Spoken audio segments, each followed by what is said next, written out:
अध्यक्ष महोदय,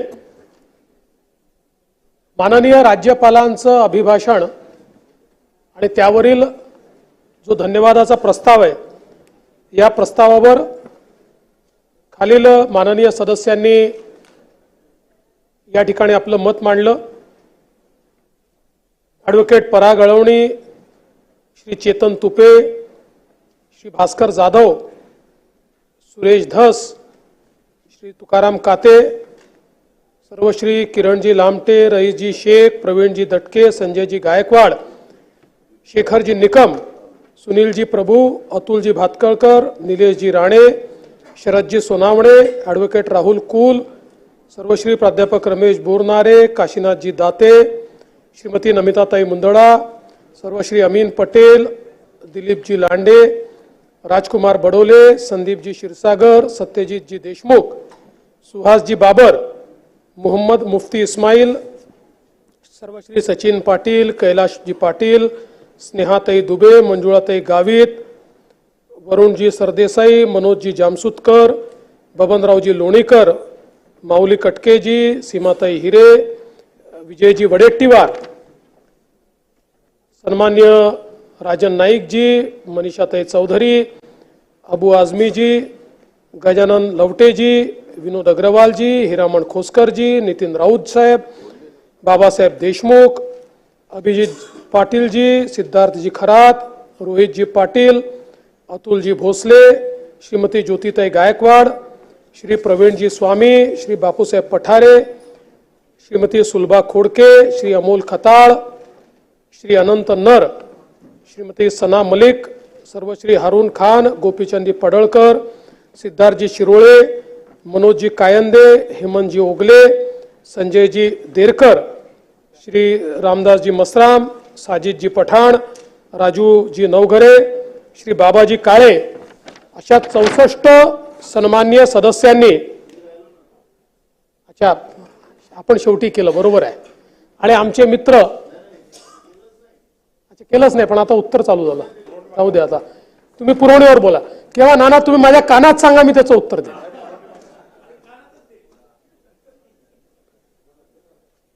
अध्यक्ष महोदय, खरं म्हणजे नवीन सरकार आल्यानंतर विधानसभेतलं हे माझं पहिलंच भाषण आहे आणि म्हणून मी सर्वप्रथम या विधानसभेच्या सर्व सदस्यांचं आणि महाराष्ट्रातल्या 14 कोटी जनतेचे आभार मानतो की महाराष्ट्राच्या 14 कोटी जनतेनं आमच्या महायुतीला घवघवीत यश दिलं आणि 237 आमदार या सत्ता पक्षाच्या बाजूने या ठिकाणी निवडून आले आणि ही जी काही आमची महायुती आहे, या महायुतीमध्ये आमचे सहकारी आणि तत्कालीन राज्याचे मुख्यमंत्री माननीय एकनाथराव शिंदेजी असतील, राज्याचे उपमुख्यमंत्री, दादा काही लोक परमनंट उपमुख्यमंत्री म्हणतात पण माझ्या तुम्हाला शुभेच्छा आहेत, तुम्ही जरूर एक दिवस मुख्यमंत्री व्हा, असे आमचे अजितदादा पवार आणि आमच्या सोबत जे वेगवेगळे घटक पक्ष आहेत, अशा सगळ्यांनी एकत्रितपणे जे सहकार्य दिलं, त्या सहकार्यामुळे आज हा एक प्रचंड विजय आम्हाला या ठिकाणी प्राप्त झाला। आमचे भारतीय जनता पक्षाचे अध्यक्ष चंद्रशेखर बावनकुळेजी असतील, यांनी पक्षाला अत्यंत चांगल्या प्रकारे नेतृत्व दिलं आणि हे सगळं होत असताना खरं म्हणजे देशाचे प्रधानमंत्री माननीय नरेंद्र मोदीजी यांनी एक नारा दिला, एक है तो सेफ है। समाज एकसंघ राहिला तर आपण पुढे जाऊ शकू, हा जो काही नारा दिला, खऱ्या अर्थानं त्याला महाराष्ट्राने रिस्पॉन्ड केलाय, प्रतिसाद दिलाय आणि त्यातून एक मोठा विजय महाराष्ट्रामध्ये आमच्या महायुतीला या ठिकाणी प्राप्त झाला। खरं म्हणजे गेली 5 वर्ष ही या महाराष्ट्राकरता अत्यंत संक्रमणाची वर्ष होती आणि मला असं वाटतं की ज्या प्रकारचे आरोप प्रत्यारोप या ठिकाणी करण्यात आले ते महाराष्ट्राच्या संस्कृतीत इतक्या वर्षात आपल्यापैकी कोणी अनुभवले नव्हते। मला तर असं वाटतं की गेल्या 5 वर्षांमध्ये 2019 ते 2024 व्यक्तिगत मला माझ्या कुटुंबाला ज्या प्रकारे टार्गेट करण्यात आलं हा तर कदाचित महाराष्ट्रातला एक रेकॉर्ड असेल की सकाळपासून संध्याकाळपर्यंत 5-5, 7-7 लोक केवळ एकाच व्यक्तीवर बोलतात, पण त्या सगळ्यांचे आभार मानतो। आज त्यांचे मनापासून आभार मानतो की त्यांनी जे वातावरण खराब केलं, त्यांनी जे सातत्याने मला टार्गेट केलं, त्यामुळेच महाराष्ट्राच्या जनतेमध्ये माझ्याबद्दल सहानुभूती तयार झाली। कारण 5 वर्षाचं माझं काम महाराष्ट्राच्या जनतेने बघितलं होतं। 5 वर्ष जाती धर्माचा विचार न करता सर्वजन हिताय सर्वजन सुखाय अशा प्रकारचं काम हे मी केलं होतं। आणि म्हणून मी नेहमी सांगतो, जात जेवढी राजकारण्यांच्या मनामध्ये आहे तेवढी जनतेच्या मनात नाही आहे। आणि या निवडणुकीने दाखवून दिलं, ज्यांनी ज्यांनी वेगवेगळ्या प्रकारचं पोलरायझेशन करण्याचा प्रयत्न केला ते सगळे पोलरायझेशन ध्वस्त झाले, समाज एकसंघ झाला आणि सगळ्यांनी महायुतीला मतदान केलं। जवळजवळ 50% मतं महाराष्ट्राच्या जुन्या इतिहासात आपण काढून बघा, विधानसभेच्या निवडणुकीत गेल्या 30 वर्षात तरी 50% मतं कोणाला मिळालेली नाहीत। ती 50% मतं या महायुतीला या ठिकाणी निश्चितपणे मिळाली। आणि मी त्याही वेळी सांगितलं होतं की मी आधुनिक अभिमन्यू आहे, मला चक्रव्यूह भेदता येतो। माझ्या चारीकडे चक्रव्यूह तयार करण्याचा प्रयत्न झाला, पण तो चक्रव्यूह भेदून त्या ठिकाणी आज या जागेवर मी उभा आहे। आणि अर्थातच याचं श्रेय माझं नाही, याचं श्रेय माझ्या पक्षाचं आहे आणि माझ्या सोबत काम करणारे आमचे जे सहकारी आहेत, शिवसेना असेल, राष्ट्रवादी काँग्रेस असेल, आमचे जे सगळे मित्रपक्ष असतील, त्यांचं श्रेय आहे, महाराष्ट्राच्या जनतेचं हे श्रेय आहे। आणि म्हणून मी एवढंच म्हणेन की आंधियों में भी जो जलता हुआ मिल जाएगा, आंधियों में भी जो जलता हुआ मिल जाएगा, उस दिए से पूछना मेरा पता मिल जाएगा।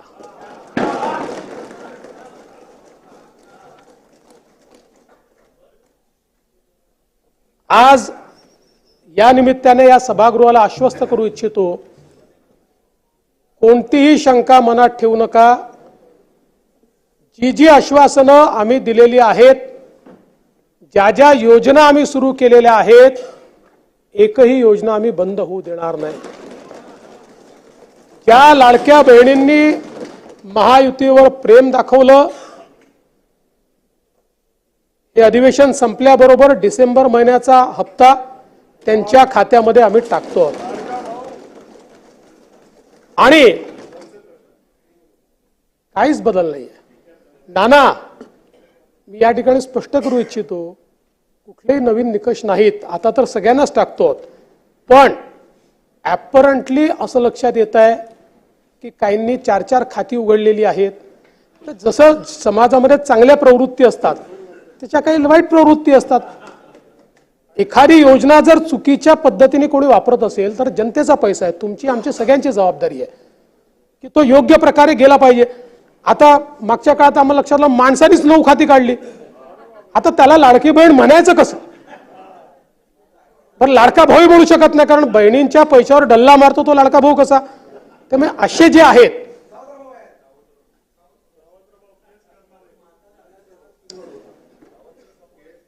त्यामुळे शेतकऱ्यांच्या संदर्भात आम्ही दिलेली आश्वासनं असतील, युवांच्या संदर्भात दिलेली आश्वासनं असतील, ज्येष्ठांच्या संदर्भात दिलेली आश्वासनं असतील, समाजातल्या वंचितांच्या संदर्भात दिलेली आश्वासनं असतील, ही सर्व आश्वासनं या ठिकाणी आम्ही पूर्ण करणारच आहोत. आमचे मित्र भास्करराव या ठिकाणी नाही,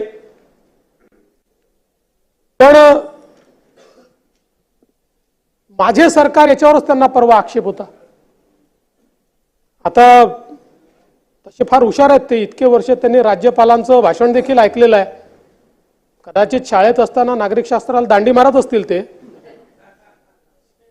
पण शासन जे चालतं हे मुख्यमंत्र्याच्या नावाने चालत नाही, शासन राज्यपालाच्या नावाने चालतं आणि म्हणून ते माझं सरकार असतं. म्हणून राज्यपालांनी माझं सरकार म्हटलेलं आहे. तथापि माझे मित्र भास्करराव नसल्यामुळे मी त्याच्यावर जास्त या ठिकाणी बोलणार नाही. खरं म्हणजे हे जे अभूतपूर्व अशा प्रकारचं मॅन्डेट आम्हाला मिळालं, नानाभाऊ त्याच्यावर देखील किती बोटं उचलण्याचं काम झालं. काय काय तुम्ही त्या ठिकाणी तर्क लढवले.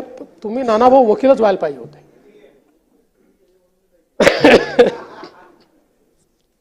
सिब्बल वगैरे साहेबांना काही फार स्कोप राहिला नसता, पटोलेच राहिले असते. अतिरिक्त 74 लाख मतं आली कुठून? सांगतो कुठून आली. नाही सांगतो निवडणूक आयोगाने 10 सांगितलं, तुमच्या कानातच जात नाही. आणि तुमच्या कानात गेलं नाही तरी चालतं. तुमच्या फेक नरेटिव्ह फॅक्टरीला उद्ध्वस्त करण्याचं काम जे आम्ही लोकसभेनंतर केलं, पुन्हा तुम्ही नव्याने फेक नरेटिव्ह फॅक्टरी सुरू केलेली आहे, ती आता उद्ध्वस्त करण्याकरता मी उभा आहे. एकूण विधानसभा निवडणुकीमध्ये मतदार होते 9,70,25,119. यापैकी मतदान झालं 6,10,40,40,88,195, म्हणजे 66.5%.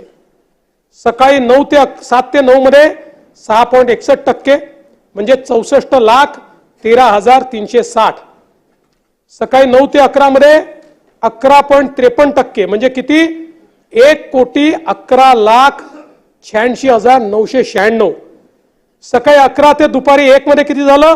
14%, म्हणजे 1,36,22,327. दुपारी 1 ते 3 मध्ये किती झालं? 13.35%, म्हणजे 1,59,52,853. दुपारी 3 ते 5 मध्ये किती झालं? 12.69%, म्हणजे 1,23,12,488. सायंकाळी 5 ते 6 या वेळामध्ये 6 वाजेपूर्वी जेवढे लोक आतमध्ये येतात त्यांना सगळ्यांना आपण आत घेतो. आपल्याला कल्पना आहे अनेक ठिकाणी रात्री 8 वाजेपर्यंत त्या ठिकाणी पोलिंग चालतं. आता आपण जर बघितलं तर या वेळेमध्ये किती लोकांनी मतदान केलंय? 75,97,067 लोकांनी. महाराष्ट्रात बूथ किती आहे? 1 लाख बूथ आहेत. ऍव्हरेज एका बूथवर किती लोकांनी मतदान केलंय? 75 लोकांनी मतदान केलेलं आहे. आणि आपण जर बघितलं तरी एकूण वाढ किती आहे? म्हणजे आपण जर 5 वाजेपर्यंतची आकडेवारी इलेक्शन कमिशन जाहीर करतं, त्याच्यानंतरची आकडेवारी ही दुसऱ्या दिवशी जाहीर होते. आणि हे आज नाही आहे, आजपर्यंतच्या प्रत्येक निवडणुकीत हे झालेलं आहे. त्यामुळे 5 वाजेपर्यंत 58.22% होतं. अंतिम आकडेवारी आली 66, म्हणजे 7.83% हे मतदान या कालावधीमध्ये वाढलेलं आपल्याला पाहायला मिळत आहे. आणि आपण जर बघितलं सरासरी प्रत्येक तासाला किती टक्केवारी आहे? ती आहे 5.83%. प्रत्येक तासाला 5.83%. सरासरी ताशी मतदान जवळपास 60 लाखाचं आहे. प्रति मिनिट मतदान हे जवळपास 98,000, 97,103 एवढं मतदान प्रति ताशी झाले, प्रति मिनिट झालेलं आहे. याचाच अर्थ एकूण जर आपण विचार केला तर याला पर्सेंटेजमध्ये जरी आपण विभागलं तरी देखील 6 वाजेनंतरचं मतदान किती असा आपण त्याचा एक हिशोब लावू सरासरीचा, तर ते केवळ या ठिकाणी 17 लाख आहे. 17 लाख. त्यामुळे आपण जर 5 ते 6 या वेळातलं मतदानच गृहीत धरलं नाही आणि रोज प्रश्न विचारला 75 लाख आले कुठून, 75 लाख आले कुठून, कुठूनच आले नाही. जनतेने जाऊन महायुतीला मतदान केलं आणि आम्हाला निवडून आणलं. त्यामुळे अशा प्रकारचा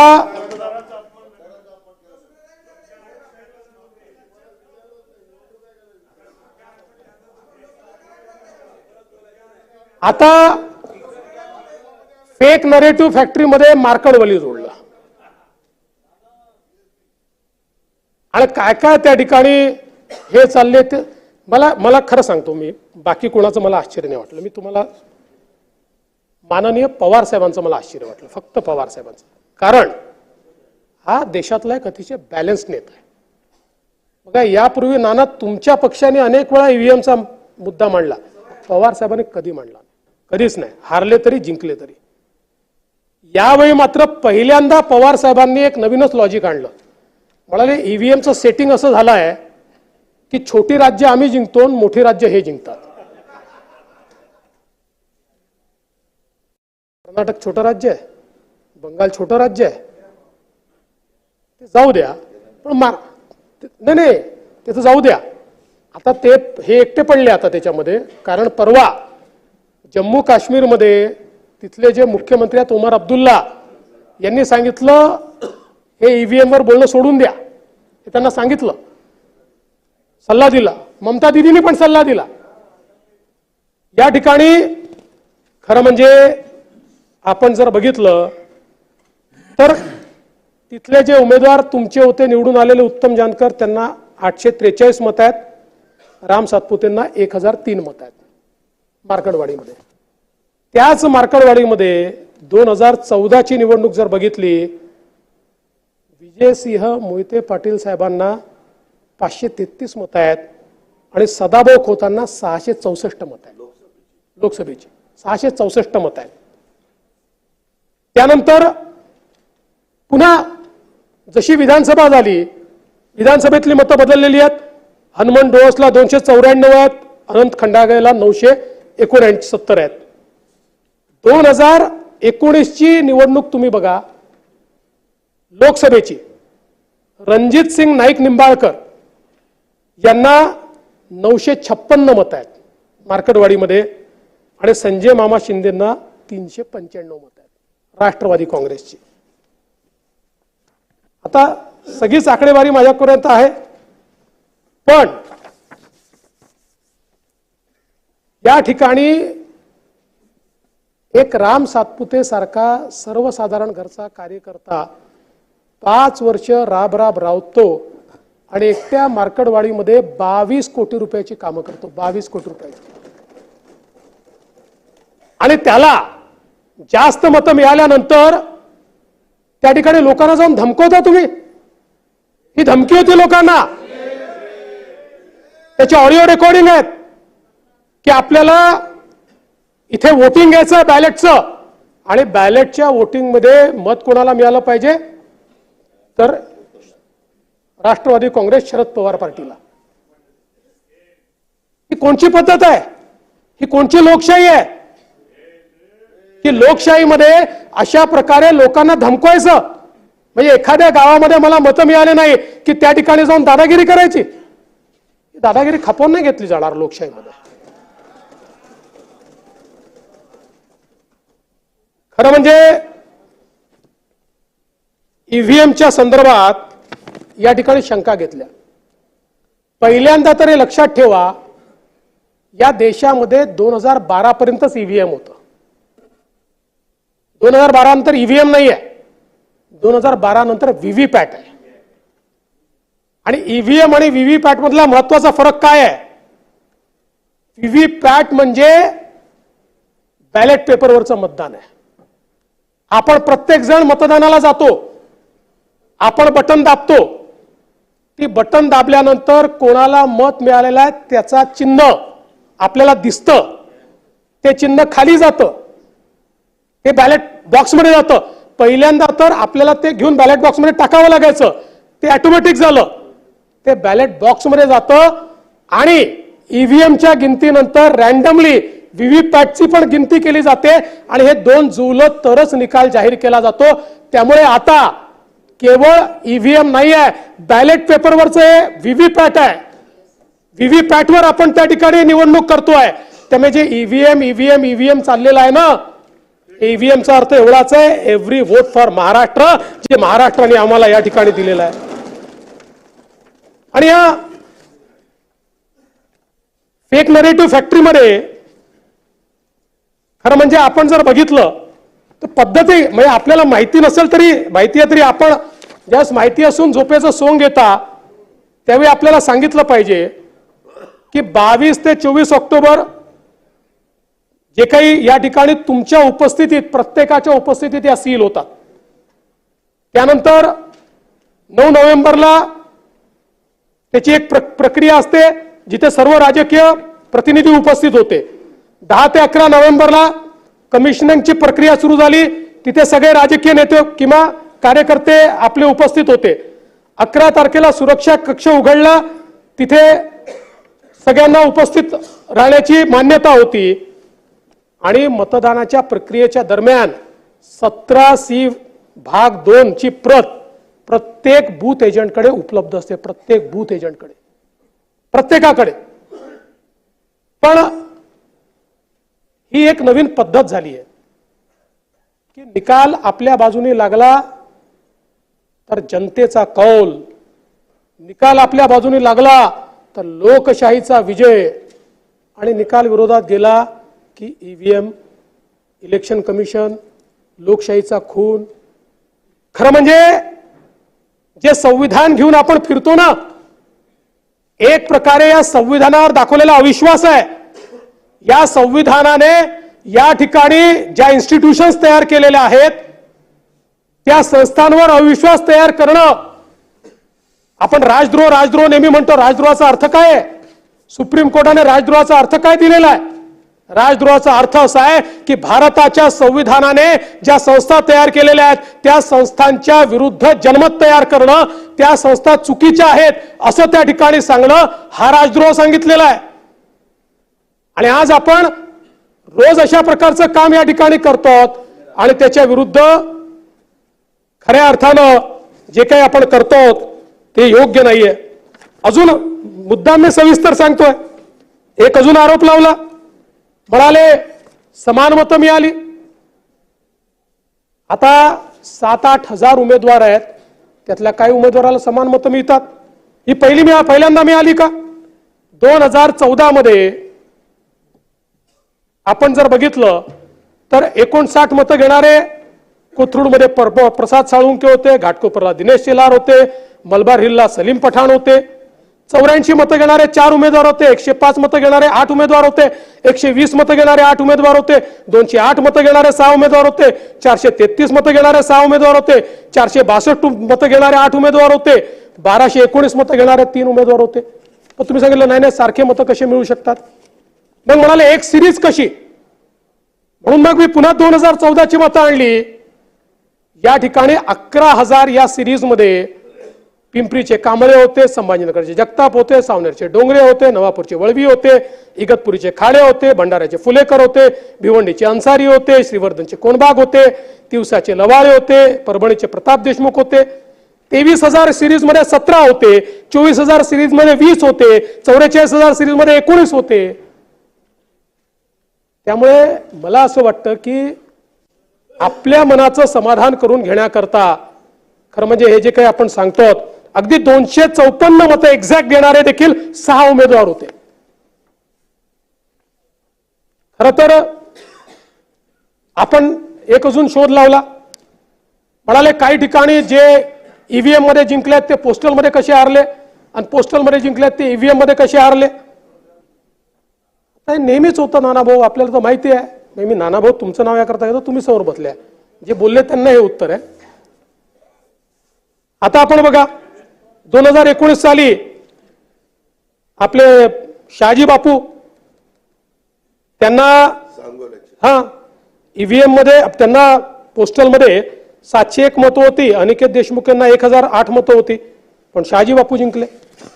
आपण जर बघितलं तर हरीश पिंपळेंना 287 मतं होती, राठींना 306 मतं होती, हरीश पिंपळे 1910 मतांनी जिंकले. मनोहर चंद्रिकापुरेंना 488 मतं होती, राजकुमार बडोलेंना 576 मतं होती, पण मनोहर चंद्रिकापुरे जिंकले आपल्या गोंदिया जिल्ह्यातले. रईस शेख यांना 6 मते होती, रुपेश म्हात्रेंना 956 मतं होती, रईस शेख 956 मतांनी जिंकले.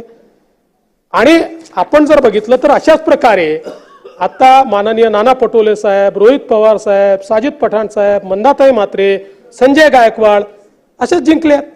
त्याच्यामुळे हे काही पहिल्यांदा होतं असं नाही आहे. तेच झालं नांदेडमध्ये, सेम, काही वेगळं नाही झालं. आणि ईव्हीएमच्या संदर्भात तुम्हाला थोडी हिस्ट्री पण मला सांगितली पाहिजे, कारण इतकं ईव्हीएम चाललंय. 6 ऑगस्ट 1980 रोजी ईव्हीएमचं पहिलं सादरीकरण झालं.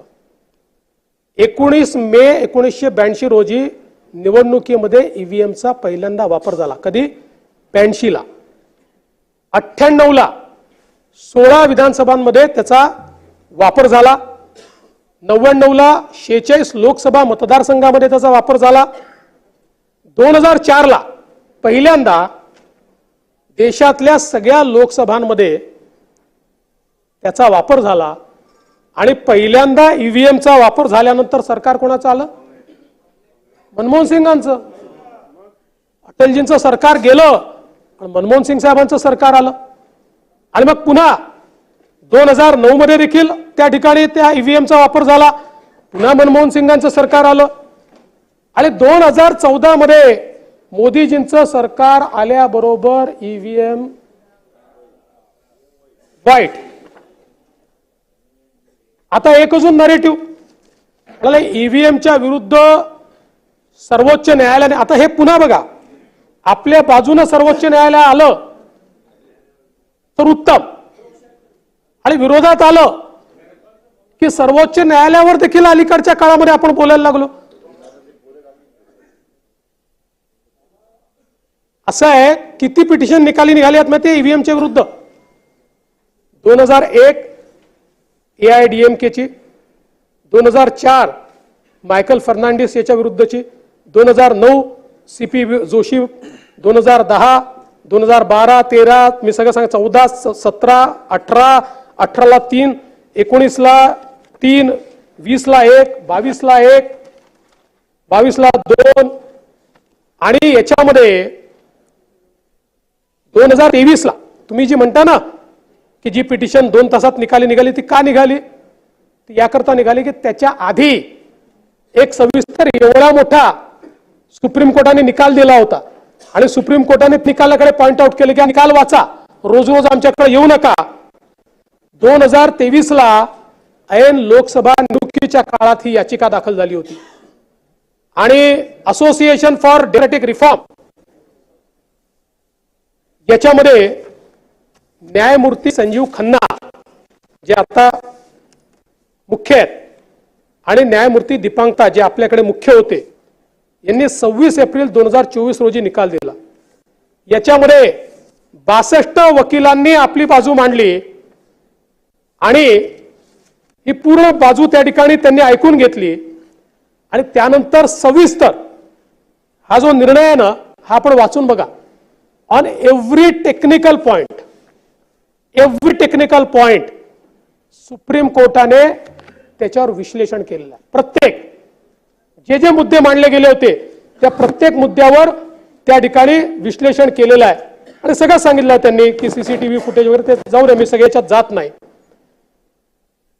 आणि एवढंच नाही, आपण बाहेर बोलतो, निवडणूक आयोगाने सर्व राजकीय पक्षांना खुलं आव्हान दिलं, ओपन चॅलेंज. 8 दिवस आम्ही तयार आहोत, ज्याला वाटतं ईव्हीएम टॅम्पर होऊ शकते, टॅम्पर करून दाखवा. 8 दिवस एक राजकीय पक्ष तिथे गेला नाही. एकाजवळ तंत्रज्ञान नव्हतं, एकाजवळ तंत्रज्ञ नव्हता, एकाजवळ एक व्यक्ती नव्हता की जो त्या ठिकाणी जाऊन बोलू शकेल. कोणीही गेलं नाही. बाहेर बोलतो आपण, पण त्या ठिकाणी कोणी गेलं नाही. त्यामुळे ही तुम्हाला ही विनंती आहे, खुल्या मनाने जनादेश स्वीकारा.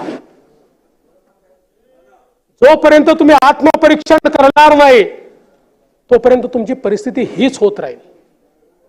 आम्ही आत्मपरीक्षण केलं. लोकसभेच्या निवडणुकीमध्ये आम्ही हारलो. या महाराष्ट्रामध्ये आम्ही नाही म्हटलं ईव्हीएम मुळे हारलो. आम्ही सांगितलं हो फेक नरेटिव्ह होता, त्याच्या विरुद्ध थेट नरेटिव्हने उत्तर देऊ. मेहनत केली आम्ही. आणि म्हणून तुम्हाला मी गालिबने जो सल्ला दिला तेवढाच सल्ला देऊ इच्छितो. गालिब ताउम्र ये भूल करता रहा. गालिब ताउम्र ये भूल करता रहा. गालिब ताउम्र ये भूल करता रहा. धूल चेहरे पर थी और आईना साफ करता रहा. जोपर्यंत चेहरा पुसणार नाही, जोपर्यंत तुम्ही आरसा पुसत राहाल तोपर्यंत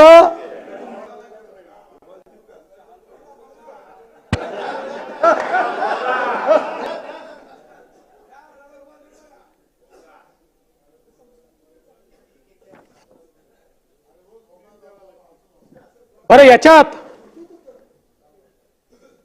ईव्हीएम हटाव रॅली केली. आवारसाहेब बहुतेक तुम्ही होतात त्याच्यामध्ये. मला एकच माझी तक्रार एकच आहे, किती रॅल्या करा तो काही प्रॉब्लेम नाही आहे तुम्ही. पण या रॅलीत प्रमुख वक्ते कोण होते? या रॅलीतला प्रमुख वक्ता होता ऍडव्होकेट महमूद प्राचा. कोण आहे? ऍडव्होकेट महमूद प्राचा हा 2010च्या जर्मन बेकरी प्रकरणात मिर्झा हिमायत बेगचा वकील, इस्रायल एवढंच नाही, हा इस्रायल दूतावास हल्ल्यातील आरोप लागलेल्या मोहम्मद मंसूर अजगर पीरभाई याचा वकील आणि दिल्ली बॉम्बस्फोटातील आरोपीचा वकील आणि जो नॉन इंडियन मुजाहिदीनशी संबंधित आहे असं या ठिकाणी कोर्टामध्ये गेलेला आहे.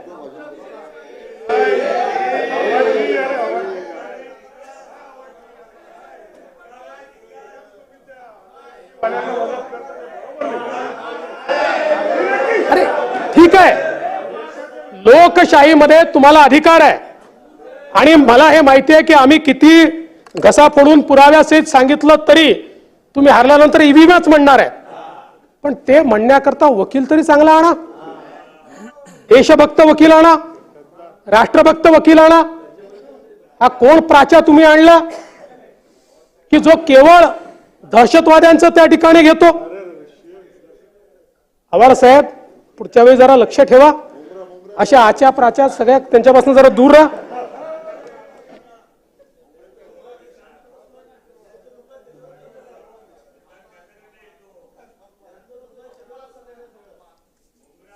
अध्यक्ष महोदय, निवडणूक जिंकण्याकरता काय काय यांनी नाही केलं? पहिल्यांदा आम्ही महाराष्ट्रामध्ये बघितलं की कोणीतरी येतात आणि वोट जिहादचा नारा देतात आणि 17 मागण्या तुम्हाला देतात आणि तुमचं तोंडच उघडत नाही. तर ते जाऊ द्या. याच्यातलं खरं षडयंत्र नानाभाऊ तुम्हाला सांगतो. माझा विश्वास आहे तुमच्यावर अविश्वास नाही माझा. तुम्ही कुठेतरी भटकलेले आहात. तुम्हाला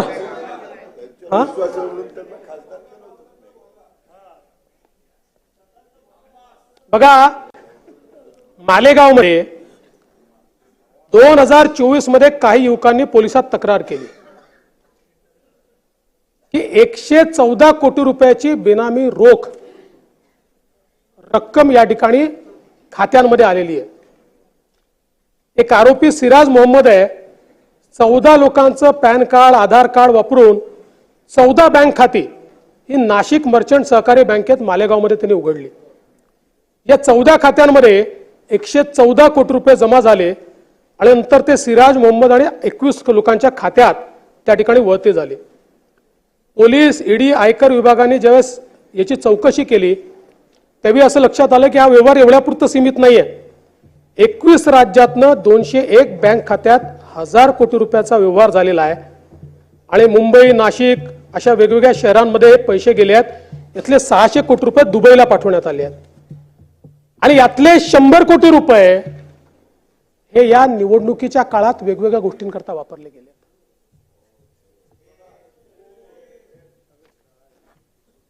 या ठिकाणी खरं म्हणजे आता तर याला एक प्रकारे एटीएस च्या माध्यमातून हे दहशतवादी फंडिंग आहे असं समजून ते एटीएस कडे हा तपास गेलेला आहे. पण निवडणुका जिंकण्याकरता आपण कुठल्या स्तराला चाललो आहोत आणि एवढंच नाहीये, या देशाच्या निवडणुकांमध्ये जो परकीय हस्तक्षेप सुरू झालेला आहे याचेही पुरावे आता देशाच्या संसदेत आलेले आहेत. आपण सगळे एकमेकाच्या विचारांचे विरोधक आहोत आणि तुमच्या देशभक्तीवर माझी शंका नाही आहे, पण दुर्दैवाने आमचे विरोधक आपला खांदा कोणाला तरी बंदूक ठेवायला देत आहेत याचं मला दुःख आहे. आपला खांद्यावर कोण बंदूक ठेवताय याचा देखील कधीतरी विचार केला पाहिजे. आणि म्हणून मी नानाभाऊ भारत जोडो आंदोलनावर बोललो होतो, माझ्यावर काही लोकांनी टीका केली. आज पुराव्यासहित सांगतो, भारत जोडो आंदोलन जे काही भारत जोडो अभियान, आंदोलन वेगळं, अभियान सन्माननीय नेते राहुल गांधीजींनी जे सुरू केलं, मी त्या ठिकाणी सांगितलं होतं की या अभियानात कोण आहे जरा बघा. या देशामध्ये आपण नक्षलवादाच्या विरुद्ध लढाई पुकारली. नक्षलवादी काय करतात? नक्षलवादी भारताच्या संविधानावर आमचा विश्वास नाही, भारताने तयार केलेल्या लोकशाहीवर आमचा विश्वास नाही, भारतीय संविधानाने तयार केलेल्या कुठल्याही संस्थेवर आमचा विश्वास नाही आणि म्हणून आम्हाला पॅरलल राज्य तयार करायचे. आणि ज्यावेळी देशामध्ये या नक्षलवादाच्या विरुद्ध एक मोठी लढाई सुरू झाली आणि मोठ्या प्रमाणात आम नक्षलवादी हे संपायला लागले, नवीन भरती कमी व्हायला लागली, त्यावेळी हा जो काही नक्षलवाद आहे हा शहरांमध्ये सेफ हेवन शोधायला लागला. आणि मग तेच विचार अराजकतेचे हे आमच्या मुलांमध्ये रोपित करायचे आणि विशेषतः आपण सगळे त्यातनं गेलो आहोत. आपलं जे 16व्या 17व्या वर्षापासनं 27-28व्या वर्षापर्यंतचं जे वय असतं, हे वय एक प्रकारे असं असतं की ज्याच्यामध्ये प्रत्येक गोष्ट नाकारतो माणूस, कारण ती समज नसते. त्यामुळे कुठल्याही गोष्टीत रिव्होल्यूशन, एक क्रांती झाली पाहिजे अशा प्रकारची मानसिकता या वयातल्या प्रत्येकाची असते. त्याचे क्रांतीचे मार्ग वेगळे असतात. पण या वर्गाला पकडून यांच्यामध्ये अराजकाचं रोपण करायचं याकरता फ्रंटल ऑर्गनायझेशन तयार झाल्या, ज्या फ्रंटल ऑर्गनायझेशनचं पॉप्युलर नाव, आणि आम्ही नाही केलं हे पॉप्युलर नाव, म्हणून मी 2012चे कागद घेऊन आलो आहे. त्या काळामध्ये याचं पॉप्युलर नाव झालं अर्बन नक्षलिझम. अर्बन नक्षलिझम म्हणजे काय? तर देशाच्या संविधानाचं नाव घ्यायचं, पण संविधानाने तयार केलेले इन्स्टिट्यूशन, कोर्ट असेल, हायकोर्ट, सुप्रीम कोर्ट असेल, आरबीआय असेल, सीएजी असेल, इलेक्शन कमिशन असेल, अशा प्रत्येक संस्थेच्या बद्दल लोकांच्या मनात संशय तयार करायचा. इन टोटल लोकांचा लोकशाहीवरचा विश्वास निघाला पाहिजे. लोकांना वाटलं पाहिजे की या देशामध्ये कुठलीच संस्था स्वायत्त उरलेली नाही. आणि जेव्हा असं होईल त्यावेळी काय होईल? लोक बंड करतील. बंड करतील म्हणजे काय करतील? म्हणजे भारतरत्न डॉक्टर बाबासाहेब आंबेडकरांनी दिलेलं संविधान तोडून अराजकाचं राज्य या ठिकाणी आणतील. हाच तर प्रयत्न आहे, हाच तर या ठिकाणी प्रयत्न आहे. आणि म्हणून आपण बघा, 15 नोव्हेंबर 2024 आता काठमांडूला एक बैठक झाली. यात भारत जोडोचे काही लोक गेले होते. त्याचा सगळा रिपोर्ट माझ्याकडे आहे. We all resolved that we are going to do it in different phases, mainly Maharashtra and other BJP led states. कशाच्या बद्दल? EVM च्या बद्दल. In the first phase, in addition to ideological struggle through electronic social media platform and print media, which is critical of ongoing political affairs of the party, is going on all across the country. In the second phase, we will mobilize major mass organizations to criticize in open the reformist line of party. It will help create bigger polarization between reform in status quo and revolution, and we will be going to raise national campaign to restart ballot paper and reunite against Maharashtra government. हे काठमांडूला ठरत आहे. आणि एवढंच नाही आहे. आपण जरा मी तुम्हाला भूतकाळात नेतो. या भारत जोडोचे जे काही वेगवेगळ्या 180 संघटना आहे, ज्यांनी निवडणुकीच्या काळात भारत जोडो म्हणून कार्यक्रम घेतले, पत्रिका काढल्या, यातल्या जवळजवळ 40 संघटना अशा आहेत, 40 की ज्यांना फ्रंटल ऑर्गनायझेशन म्हणून त्या ठिकाणी नेम केलेला आहे.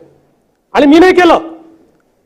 2012 मध्ये स्वर्गीय गिरीश बापट साहेबांनी एक प्रश्न विचारला होता आणि त्यावेळी आर पाटील साहेब देशाचे गृहमंत्री होते, राज्याचे गृहमंत्री होते. आणि हा प्रश्न जो होता तो पुणे जिल्ह्यात झालेल्या नक्षलवादी प्रशिक्षण कार्यक्रमाच्या संदर्भात होता. आणि बाळा नांदगावकर यांनी देखील त्याच्यावर आपली भूमिका मांडली होती. आणि त्याच्यामध्ये उत्तर देताना माननीय आर पाटील साहेबांचं उत्तर देखील माझ्याकडे आणि त्याकरता गेलेलं जे काही पत्र आहे ते पत्र देखील माझ्याकडे आहे की ज्याच्यामध्ये ज्या फ्रंटल ऑर्गनायझेशनचा उल्लेख केलेला आहे अर्बन नक्षल म्हणून, त्याच्यामध्ये या भारत जोडो आंदोलनातल्या किंवा ज्यांनी पत्रिका काढून तुमच्याकरता लोकसभेत कार्यक्रम केले त्यांची नावं त्याच्यामध्ये आहेत. 2013 मध्ये गोपाळ शेट्टी साहेबांनी विधानसभेत प्रश्न उपस्थित केला होता. त्यावेळी गृह विभागाने माझ्याकडे 48 संघटनांची यादी पाठवली. 48 आमच्या काळातली नाही आहे, माननीय आर पाटील साहेबांच्या काळातली आहे. 48 संघटनांची यादी ज्यांना फ्रंटल ऑर्गनायझेशन्स म्हणून या ठिकाणी नेम केलेला आहे. राज्यात विशेषतः विदर्भात नक्षलवादी कारवायांमध्ये झालेली जी काही वाढ आहे त्याच्या संदर्भात त्यांनी सांगितलेलं आहे की कुठल्या कुठल्या हे बघा, नक्षलवादी कारवाया ग्रामीण भागापुरतं मर्यादित न राहता शहराकडे कारवाया होत असल्याचं आढळून आलेलं आहे. महाराष्ट्रामध्ये नक्षलप्रणित 48 आघाडी संघटना आहेत. त्यापैकी विदर्भातील चंद्रपूर, नागपूर इथे जवळपास 20 संघटना कार्यरत आहेत. नावं आहेत त्याची सगळी. या ज्या काही संघटना आहेत, आणि एवढंच नाही, इथपुरतं मर्यादित नाही आहे, तर आपण जर बघितलं लोकसभेमध्ये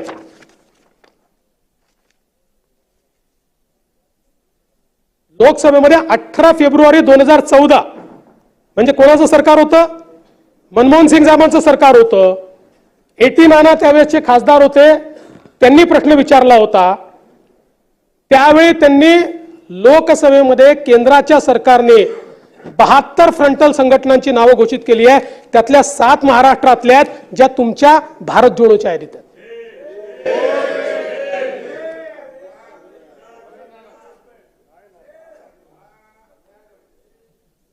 त्यानंतर त्याच प्रश्नाच्या उत्तरात महाराष्ट्राच्या एटीएसने केंद्र सरकारला जी माहिती पाठवली आहे, एएनओने, ही माहिती माझ्याकडे आहे, लोकसभेत जी गेलेली आहे. त्याच्यामध्ये त्यांनी 13 संघटनांची नावं दिलेली आहेत. एकूण 40 संघटनांची नावं दिली आहेत. त्यातल्या 13 संघटना या पुन्हा या भारत जोडोच्या आपल्या या आंदोलनामध्ये या ठिकाणी काम करतात. आणि म्हणून मी पुन्हा सांगतो, माझा काही तुमच्या कोणाच्या देशभक्तीवर माझा प्रश्नचिन्ह नाही आहे, पण निवडणूक जिंकण्याकरता आपण कोणाचा वापर करतो, कोण आपला खांदा वापरताय. या देशाला आज आपण प्रगतीकडे नेतोय. जगातली 5वी सगळ्यात मोठी अर्थव्यवस्था आपण झालो. लवकर 3री सगळ्यात मोठी आर्थिक अर्थव्यवस्था आपण होणार आहोत. तुम्हाला आम्हाला याचा आनंद आहे. जगातले अनेक देश आहेत ज्यांना आनंद नाही आहे. ज्या देशांना या ठिकाणी डीप स्टेट ऍक्टिव्हिटी करायची आहे, त्या डीप स्टेट ऍक्टिव्हिटी करता ते देश खांदा शोधतायत. हात जोडून सांगतो, तुमचा खांदा देऊ नका. ते कोणाचा तरी शोधतात, नकळत आमचाही खांदा कधीतरी घ्यायचा प्रयत्न करतील. आपल्याला सजग राहावं लागेल. मला आठवतं, अटलजींनी एकदा आपल्या सभागृहात सांगितलं होतं, सरकारें आएगी जाएगी, पार्टियां बनेगी बिगड़ेगी, ये देश रहना चाहिए, मेरा संविधान रहना चाहिए.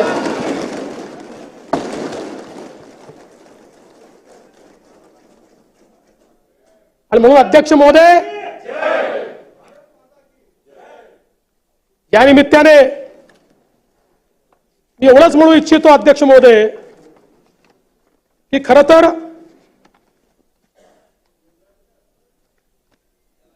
या ठिकाणी हे जे मॅन्डेट जनतेने आम्हाला दिलेलं आहे, कृपया मॅन्डेट स्वीकारा. जेव्हा तुम्ही मॅन्डेट नाकारता तो आमचा अपमान नाही आहे.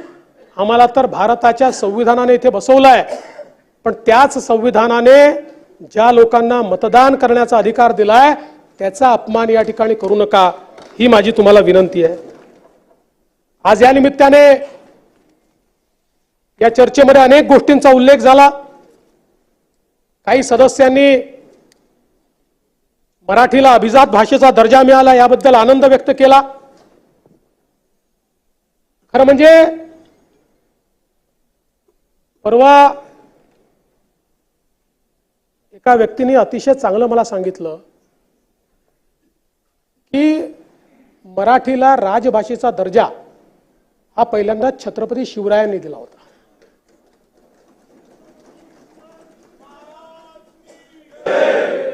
आणि त्यानंतर इतक्या वर्षानंतर भारताचं संविधान निर्माण झालं आणि त्या संविधानानुरूप मराठीला अभिजात भाषेचा दर्जा मोदी सरकारने दिला. आम्ही छत्रपतींच्या विचारांचे वारसदार आहोत. आणि काही लोकांनी हे देखील म्हटलं की ठीक आहे, अभिजात भाषेचा दर्जा मिळाला, पण मग नेमकं काय होणार आहे. आणि म्हणून या निमित्ताने भाषेच्या विकासाच्या अनुषंगाने विविध उपक्रमांसाठी भाषा भवन उभारणे, मराठी भाषेतील ग्रंथ आणि साहित्याच्या प्रसारासाठी ग्रंथ उभारणी, देशातील विद्यापीठे किंवा अन्य संस्थांमार्फत भाषेचा प्रचार प्रसाराकरता प्रतिवर्षी निधी मिळणार आहे. मराठी भाषेतील विद्वानांसाठी दरवर्षी 2 राष्ट्रीय पुरस्कार त्या ठिकाणी दिले जातील केंद्र सरकारच्या वतीनं. मराठी करता आपण जसं centre of excellence for studies तयार करतो, अशा प्रकारे देशभरामध्ये मराठी करता ते तयार होईल. जवळपास 450 विद्यापीठांमध्ये मराठी भाषा शिकवण्याची व्यवस्था या ठिकाणी होईल आणि मराठीतील सर्व प्राचीन ग्रंथांचा अनुवाद हा या निमित्ताने या ठिकाणी होणार आहे.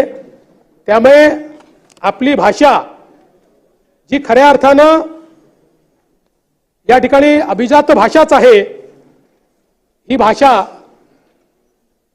पुन्हा एकदा नव्या स्वरूपामध्ये आपण रुजवणार आहोत आणि नवीन पिढीला देणार आहोत. हे या माध्यमातून होणार आहे. एक मुद्दा अजून आला की या ठिकाणी न्यायालयांमध्ये देखील मराठीचा वापर झाला पाहिजे. खालच्या न्यायालयांमध्ये तो सुरू झालाय, अजून उच्च न्यायालयांमध्ये तो झालेला नाही.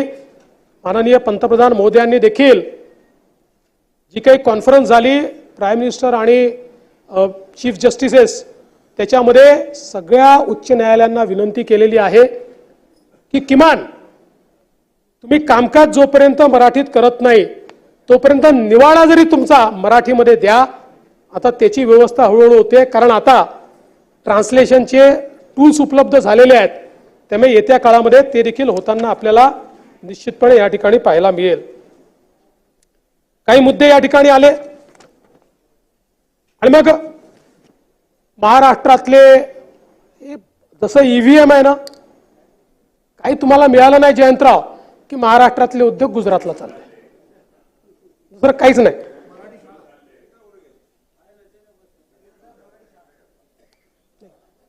मराठी शाळा आपल्याला चालवायच्याच आहेत.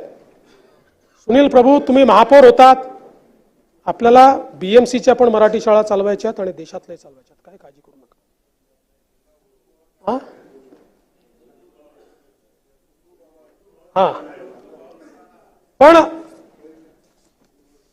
मी तर कधी कधी आश्चर्यचकित होतो की गुजरात राज्य हे पेपरमध्ये ऍड कशाला देतो. आमचं राज्य चांगलं आहे, गरजच नाही आहे. आपले विरोधक रोज सांगतात गुजरात चांगला, गुजरात चांगला, गुजरात चांगला. हेच रोज प्रचार आणि प्रसार करतात, तिकडेच चाललाय, तिकडेच चाललाय, तिकडेच चाललाय, तिकडेच चाललाय. काही काळजी करू नका. महाराष्ट्र काले नंबर 1 होता, आजही नंबर 1 आणि उद्या नंबर 1 राहील. महाराष्ट्राशी कोणी स्पर्धा करू शकत नाही. महाराष्ट्राची आपली एक ताकद आहे. आणि एक लक्षात ठेवा, देशामध्ये आज 10 राज्य स्पर्धा करतात. तो जमाना गेला की ज्यावेळी 2-3 राज्यच होती, असं नाहीये. आज 10 राज्य स्पर्धा करतायत आणि आपण त्याकरता देखील मला असं वाटतं आनंदित राहायला पाहिजे. कारण देशाचा विकास करायचा असेल तर एकट्या महाराष्ट्राच्या विकासाने देशाचा विकास होत नाही. पण त्याच वेळी इट इज कॉम्पिटिटिव्ह फेडरलिझम. त्यामुळे त्या सगळ्या राज्यांना मागे टाकून माझा महाराष्ट्र पुढे राहील, हा प्रयत्न आम्हाला करायचाच आहे. आणि म्हणून आज आपण जर बघितलं तर मोठ्या प्रमाणात गुंतवणूक ही आपल्या राज्यामध्ये आली आहे. आपल्या ज्या वेगवेगळ्या योजना चालतात, उदाहरणादाखल सामूहिक प्रोत्साहन योजना, याच्या अंतर्गत मी आकडेवारी माननीय शिंदे साहेबांचं सरकार आल्यानंतरची देतोय.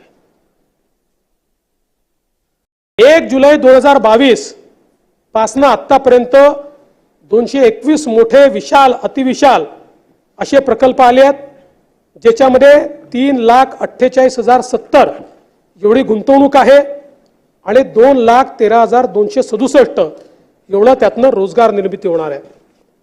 थ्रस्ट सेक्टरचा जर आपण विचार केला, कारण आपण आपल्या अर्थव्यवस्थेला $1 ट्रिलियन इकॉनॉमी करायची आहे, तर $1 ट्रिलियन इकॉनॉमी करण्याकरता इकॉनॉमिक ॲडवायझरी काउन्सिलने आपल्याला थ्रस्ट सेक्टर सांगितलेलं आहे की ज्या सेक्टरमध्ये गुंतवणूक आली तर ॲक्सिलरेटेड पद्धतीनं रोजगार निर्मिती होईल आणि महाराष्ट्राची अर्थव्यवस्था पुढे जाईल. या थ्रस्ट सेक्टरमध्ये आपण धोरण जाहीर केल्यापासून, म्हणजे आपण त्याचं धोरण हे 22/2/2024 जाहीर केलं. ते जाहीर केल्यापासून 10 मोठ्या प्रकल्पांना आपण मंजुरी दिली, ज्याच्यातली गुंतवणूक आहे 2,39,117 कोटी रुपये आणि 79,720 एवढी त्याच्यामध्ये निर्मिती होणार आहे रोजगाराची. आपण जर बघितलं तर या काळामध्ये महाराष्ट्राच्या सगळ्या भागामध्ये या ठिकाणी गुंतवणूक येते आहे. उदाहरणादाखल विदर्भाचा विचार केला तर 47 प्रकल्प, मोठे प्रकल्प या ठिकाणी आले आहेत, ज्यामध्ये 1,23,931 एवढी गुंतवणूक आहे, 61,000चा रोजगार आहे. मराठवाड्यामध्ये 38 प्रकल्प या ठिकाणी आलेले आहेत, 74,646 कोटी रुपयाची गुंतवणूक आहे, 41,325 एवढा रोजगार आहे. आणि उर्वरित महाराष्ट्रामध्ये 136 प्रकल्प आलेले आहेत, ज्यामध्ये 1,49,493 कोटीची गुंतवणूक आहे, 1,10,588 एवढं त्यातनं रोजगार तयार होणार आहे. आणि मला पुन्हा हे सांगताना आनंद वाटतो की FDI मध्ये वी आर नंबर 1. थेट परकीय गुंतवणुकीत आम्ही पहिल्या क्रमांकावर आहोत. 2015 ते 2019 आम्ही पहिल्या क्रमांकावर होतो। मध्ये 2 वर्ष महाविकास आघाडीच्या काळामध्ये 1 वर्ष कर्नाटक नंबर 1 वर गेला, दुसऱ्या वर्षी गुजरात नंबर 1 वर गेला, पुन्हा आपलं सरकार आलं, पुन्हा महाराष्ट्रच नंबर 1 वर आलेला आहे। आणि क्युम्युलेटिव्हली देशाची 31% गुंतवणूक आपल्याकडे आहे। पण आपण जर विचार केला तर पहिल्या क्वार्टरमध्ये देशात आलेल्या गुंतवणुकीच्या 52% गुंतवणूक एकट्या महाराष्ट्रात आली आहे।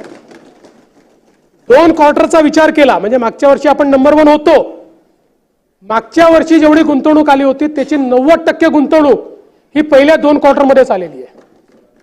त्यामुळे सगळा रेकॉर्ड आपण तोडणार आहोत। त्यामुळे थेट परकीय गुंतवणुकीत देखील महाराष्ट्र पुढे आहे। ईज ऑफ डुईंग बिझनेस असेल, वेगवेगळ्या प्रकारच्या गोष्टी आपण ज्या करतो त्याच्यामुळे माझी आमच्या विरोधी पक्षाच्या नेत्यांनाही विनंती आहे की आमच्यावर टीका जरूर करा, तुम्ही केलीच पाहिजे, तो तुमचा अधिकारही आहे आणि तो तुमचा आमच्यावर अंकुशही आहे। पण आपलं राज्य जेव्हा पुढे जात आहे त्यावेळी गुजरात पुढे चालला, गुजरात पुढे चालला, गुजरात पुढे चालला। आता तुम्ही सांगा की या 2 क्षेत्रात गुजरात गेलाय, आपल्याला तिथे गेलं पाहिजे, पण सोबत हे देखील म्हणा की आम्ही एफडीआयत नंबर 1 आहोत, आम्ही गुंतवणुकीत नंबर 1 आहोत, हे देखील म्हटलं पाहिजे। आज आपण पाहू शकतो टोयोटा, आपण हे तिकडून तिकडे गेलं, कर्नाटक सोडून आपल्याकडे आलं।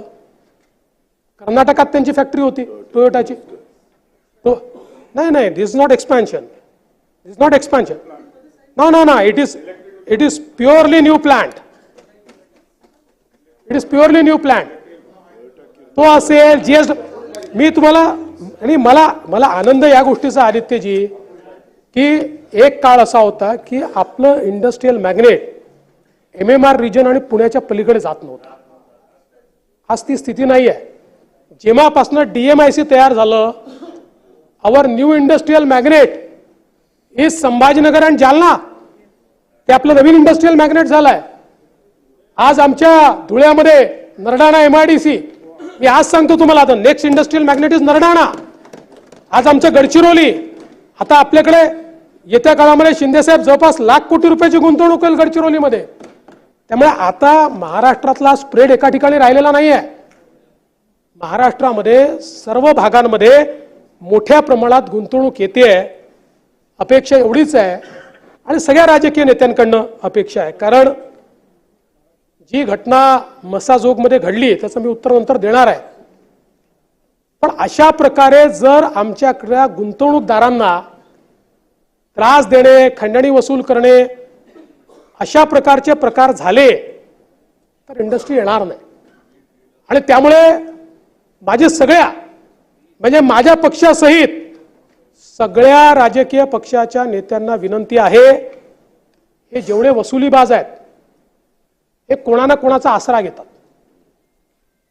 आपण जर आसरा देणं बंद केलं तर महाराष्ट्राची गती दुपटीने वाढू शकते। आणि मी आज एवढं आपल्याला सांगतो की या संदर्भात आमची भूमिका 0 टॉलरन्सची राहणार आहे। जो असेल त्याच्यावर कारवाई तर होईलच, पण जो कठोरात कठोर कायदा आहे त्या कायद्यात आम्ही कारवाई करणार, 100% करणार। म्हणून अध्यक्ष महोदय, आज या ठिकाणी मोठ्या प्रमाणात आपला महाराष्ट्र पुढे चाललेला आहे। आज आपण पाहू शकतो की गेल्या 2.5 वर्षामध्ये आपण महाराष्ट्रामध्ये 167 प्रकल्पांना सुधारित प्रशासकीय मान्यता दिली, ज्यातनं 25.21 लक्ष हेक्टर एवढी जमीन सिंचनाखाली येणार आहे।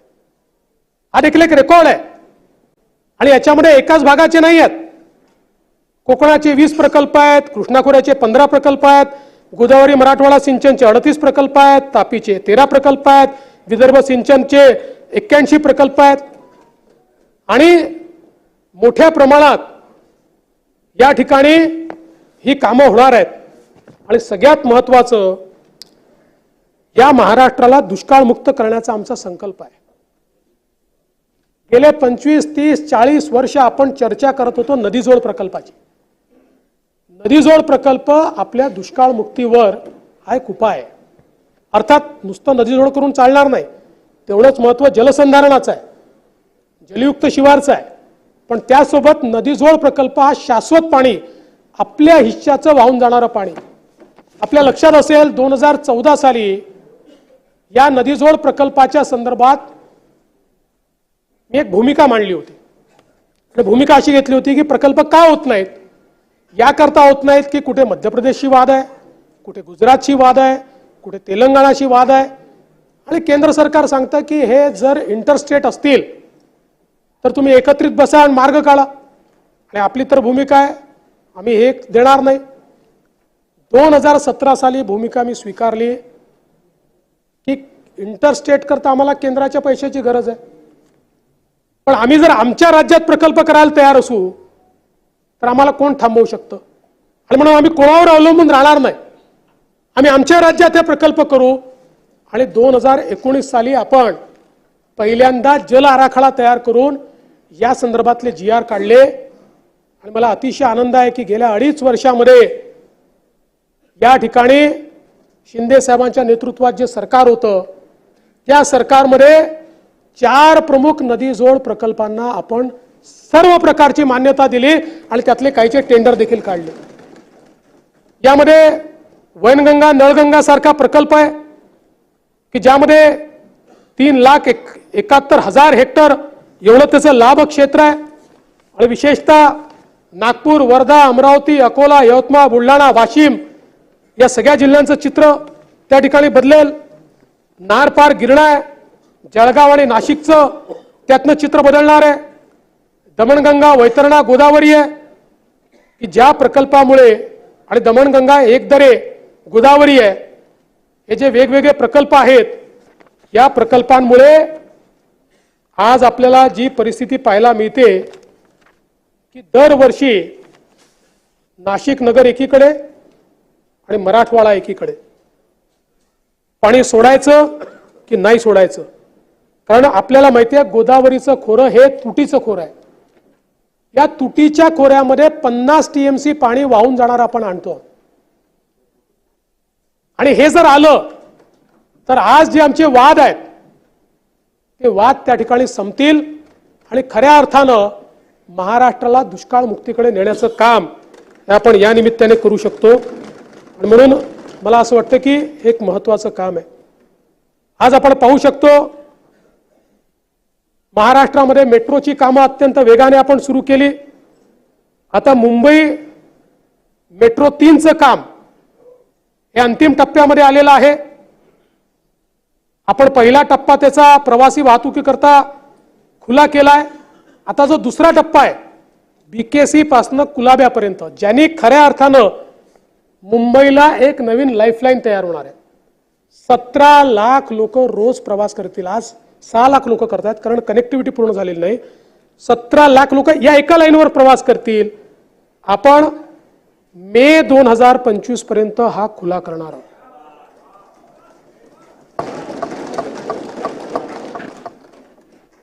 आणि या ठिकाणी जवळपास 374 किलोमीटरचं मेट्रोचं जाळं हे MMR रिजन मध्ये तयार करण्याचा निर्णय आपण घेतला. यापैकी 70 किलोमीटरचं काम आपलं कार्यान्वित झालं. आता 20 किलोमीटरचं अजून होईल आणि टप्प्याटप्प्यानं आप हाथ उठा रहे भिवंडी, चिंता मत करो, शिंदे साहब ने और मैंने तय किया है अभी बहुत तेजी से उधर ले जाएंगे, एकदम फास्ट.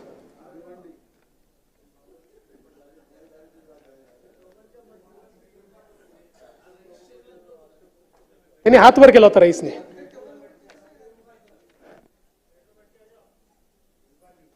रईस भाईची ट्रेन ही आम्हाला जर भिवंडीतनं इकडे आणायची असती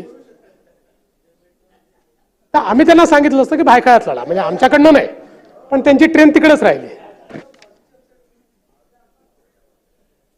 पुणे मेट्रो असेल, नागपूर मेट्रो असेल, सगळ्या मेट्रोचं काम हे अत्यंत वेगाने या ठिकाणी चाललेलं आहे. आणि याच्या व्यतिरिक्त काही कामं देखील आपण हातामध्ये घेतो. यासोबत मला सांगितलं पाहिजे की आपण मागच्या काळामध्ये मोठ्या प्रमाणात सौर ऊर्जेचं काम सुरू केलं. विशेषतः शेतकऱ्यांना दिवसा अखंडित 3 फेजची वीज देता आली पाहिजे हे आपलं स्वप्न होतं. त्यामुळे आपण मुख्यमंत्री सौर कृषी वाहिनी 2.0 ही योजना सुरू केली. या योजनेच्या अंतर्गत आपण या ठिकाणी MSCB solar agro power limited देशातली पहिली केवळ शेतकऱ्यांना वीज देणारी कंपनी आपण स्थापन केली. या कंपनीच्या अंतर्गत 16,000 मेगावॅट विजेचे प्रकल्प आपण सुरू केले. हा देशातला सगळ्यात मोठा विकेंद्रित सौर ऊर्जा निर्मितीचा प्रकल्प आहे, ज्याच्यामध्ये 8,428 कृषी वाहिन्या म्हणजे फीडर्स जे आपण सेपरेट केलेले आहेत, या फीडर्सला आपण सोलराइज करतो आहोत. आणि याच्यामध्ये दररोज मला एक मेसेज असतो, आज 4 मेगावॅट कार्यान्वित झालं, आज 5 मेगावॅट कार्यान्वित झालं. जवळपास आतापर्यंत 669 मेगावॅट एवढी क्षमता कार्यान्वित झाली आहे. त्यातनं 1,30,486 कृषी ग्राहकांना आपण 3 फेजचा पुरवठा सुरू केला आहे. आणि आमचा प्रयत्न आहे 2026 पर्यंत पूर्ण 16,000 मेगावॅटचे कामं पूर्ण करायची आणि महाराष्ट्रातल्या शेतकऱ्यांना दिवसा वीज. त्याचा फायदा आपल्याला काय आहे? आज आपण शेतकऱ्याला मोफत वीज दिली आहे, त्याचा 15,000 कोटी रुपयाचा एक प्रकारे आपल्या बजेटवर भार आहे. या विजेचा फायदा असा आहे, आपण जी आज शेतकऱ्याला वीज देतो, जेव्हा आपण त्याच्याकडनं बिल वसूल करायचो त्यावेळी शेतकऱ्याला ज्या वीज जी द्यायचो ती आपल्याला 8 रुपयाची पडायची आणि शेतकऱ्यांकडनं आपण ₹1.25 घ्यायचो किंवा ₹1.5 घ्यायचो. आता ही जी वीज आहे ही आपल्याला 3 रुपयाची पडणार आहे. म्हणजे ही जी काही 6.5 रुपयाची सबसिडी आपल्याला द्यावी लागायची त्यातल्या किमान 4.5 रुपयाची बचत होणार आहे. म्हणजे एकूण जर हिशोब लावला तर वीज खरेदीत 10,000 कोटीची बचत होणार आहे आणि त्या ठिकाणी सबसिडीतली क्रॉस सबसिडीची 5,000 कोटीची बचत होणार आहे. म्हणजे पुढच्या 2026 किंवा फार तर 27 नंतर आपण जी काही आज मोफत वीज देतोय त्याचा जो भुर्दंड आपल्या बजेटमधनं जातोय, नेमके तेवढेच पैसे आपण या सौर कृषी वाहिनीमुळे वाचवणार आहोत. आणि कदाचित तोपर्यंत कनेक्शन वाढतील त्यामुळे थोडा फरक पडेल, पण जवळपास आपण रेव्हेन्यू न्यूट्रलवर ही योजना या ठिकाणी आणणार आहोत. आणि मी खरोखर विभागाचं देखील अभिनंदन करेन. इतक्या कमी काळामध्ये जागा आयडेंटिफाय करणं, त्या जागेवर टेंडर काढणं, त्याचे बिडर निवडणं, सगळं ट्रान्सपरंट पद्धतीनं आणि रिव्हर्स बिडिंग पद्धतीनं जो कमीत कमी रेट कोट करेल ओपन रिव्हर्स बिड केलं आणि त्यातनं मोठ्या प्रमाणात हे काम झालेलं आहे.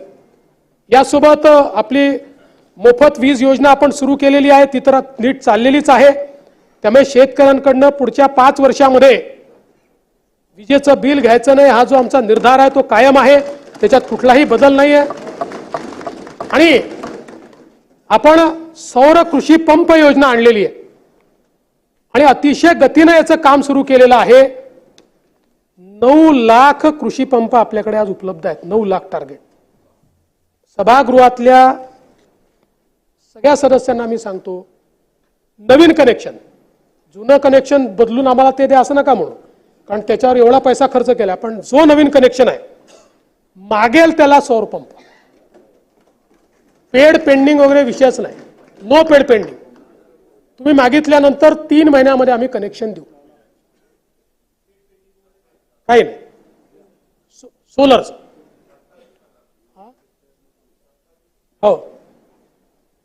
आणि याच्यामध्ये आज आपण जवळपास या ठिकाणी 2,36,186 पंपाचं त्या ठिकाणी फिटिंग देखील करून टाकलं. म्हणजे मी याकरता विभागाचं अभिनंदन करतो की जेव्हापासून सौर पंप आपण वापरणं सुरू केलं, योजना सुरू केल्या वेगवेगळ्या, या सगळ्या काळामध्ये दादा आपण जेवढे सौर पंप लावलेत त्यापेक्षा जास्त सौर पंप मागच्या एका वर्षात लावले आणि मोठ्या प्रमाणात आता हे काम चाललेलं आहे। याची सगळी आकडेवारी देऊन आता मी काही आपला वेळ घेत नाही, पण मला असं वाटतं की ऊर्जा क्षेत्रामध्ये खूप मोठ्या प्रमाणात आपण मागच्या काळामध्ये योजना सुरू केल्यात।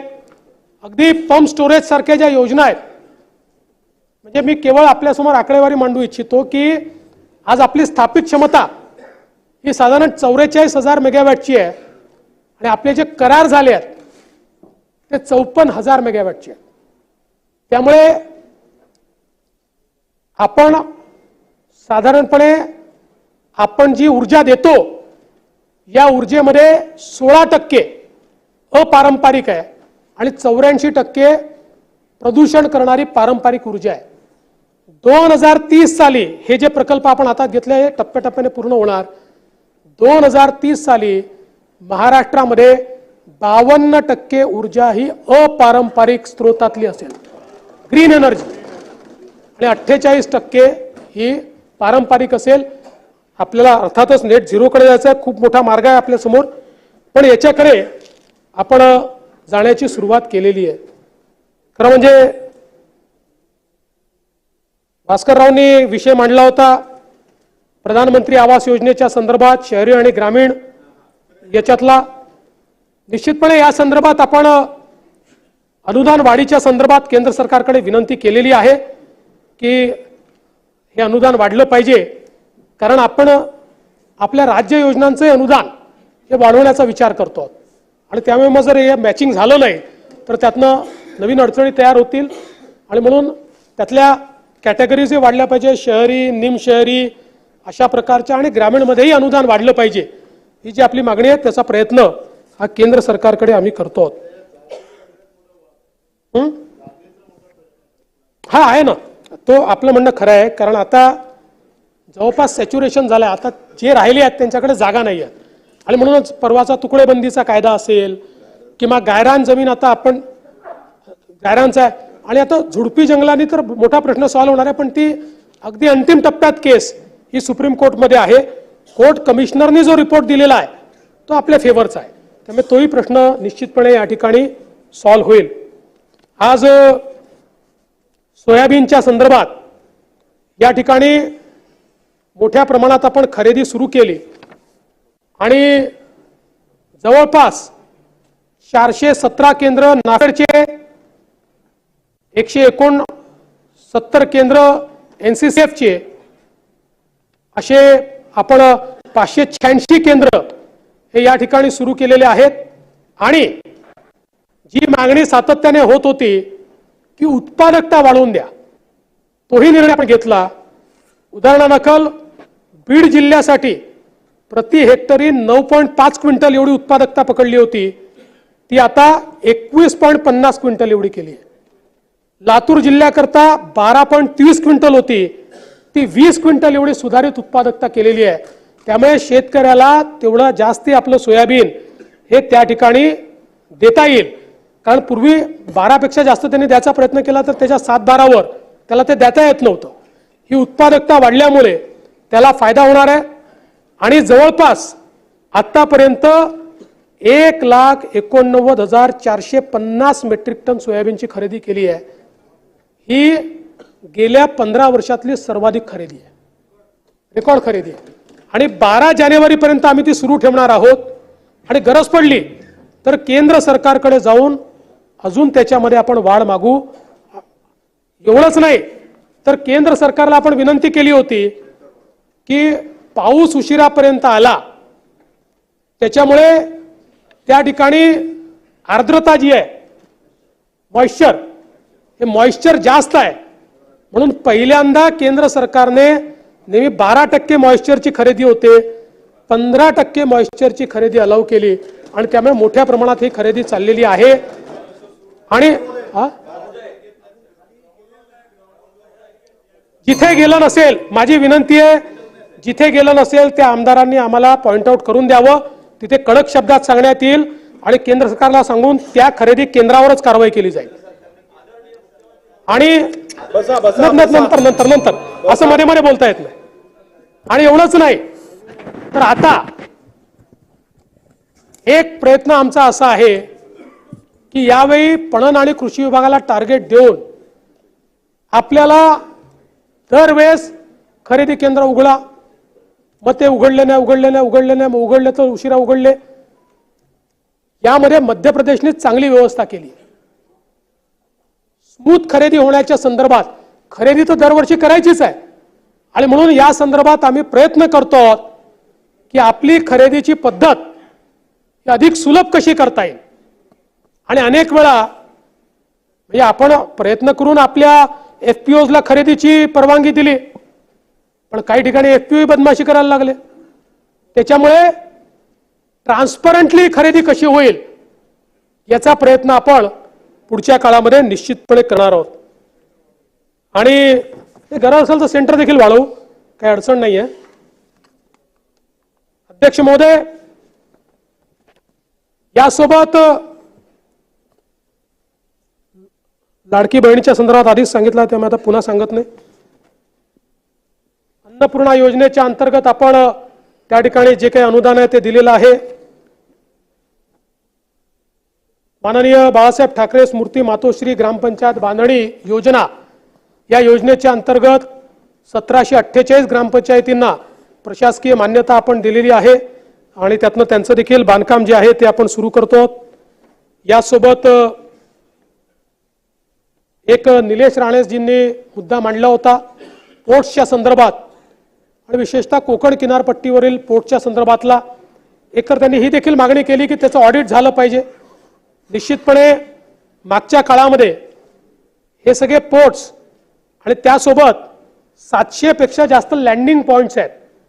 या लँडिंग पॉइंट्सला कसं मॅन करता येईल या संदर्भातला एक आराखडा आपण तयार केलेला आहे आणि त्यातनं अधिक सुरक्षित अशा प्रकारचं वातावरण कसं तयार करता येईल हा आपला प्रयत्न आहे. आज आपल्याला कल्पना आहे की केंद्र सरकारने आपल्या राज्यामध्ये पालघर जिल्ह्यामध्ये वाढवण बंदराला मान्यता दिली आहे. जवळपास 76,000 कोटी रुपयाचा हा प्रकल्प आहे. वाढवण बंदर याकरता अत्यंत महत्त्वाचं आहे की देशामध्ये वाढवण अशी जागा आहे की ज्या ठिकाणी 10 किलोमीटर पर्यंत 20 मीटर डीप ड्राफ्ट आहे. त्यामुळे जगातलं कुठलंही जहाज, आज जगातले मोठे वेसल आपल्याकडे येऊ शकत नाही आणि तुम्ही जगाच्या इतिहासात कुठलंही मोठी अर्थव्यवस्था बघा, मॅरीटाईम अर्थव्यवस्थेशिवाय कोणीच मोठं झालेलं नाही. जगात बाकी किती वेज येऊ द्या, पण जोपर्यंत मॅरीटाईम इकॉनॉमी उभी होत नाही तोपर्यंत समृद्धी येत नाही. पोर्ट लेड डेव्हलपमेंट हाच जगाच्या इतिहासाचा मार्ग राहिलेला आहे. आणि विशेषतः ज्या प्रकारे चीननी कोविडच्या काळामध्ये सप्लाय चेन डिस्टर्ब केली, त्यानंतर तर नवीन सप्लाय चेन तयार करणं ही जगाची प्रायोरिटी झाली आहे. आणि त्या प्रायोरिटीमध्ये सगळ्यात महत्त्वाचं काही ठरणार असेल तर वाढवण बंदर ठरणार आहे. आज भारताच्या एकूण कंटेनर ट्रॅफिकपैकी 65% कंटेनर ट्रॅफिक एकटं जेएनपीटी पोर्ट सांभाळतं. या जेएनपीटी पोर्टच्या 3 पट मोठं वाढवण बंदर आहे.